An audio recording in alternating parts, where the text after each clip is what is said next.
Hi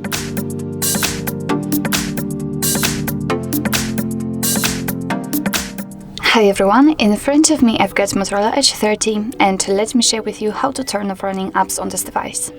So basically all you have to do is to simply open the recents, and depending what kind of navigation type you've got set, you can do it differently. So if you've got the gestures, just like me, all you have to do is to simply swipe your finger up gently and hold it right in the middle. As you can see right now, I've got the recents opened, but if you've got the 3 buttons navigation, then you will have to find the button with, I believe, the square icon or 3 bars icon and tap on it, and you will be transferred to the recents.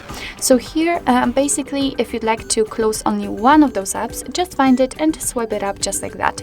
But if you'd like to close all of them, just go to the very left and tap on clear all.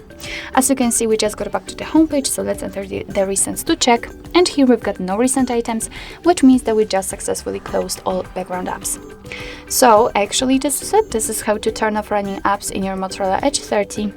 Thank you so much for watching. I hope that this video was helpful, and if it was, please hit the subscribe button and leave the thumbs up.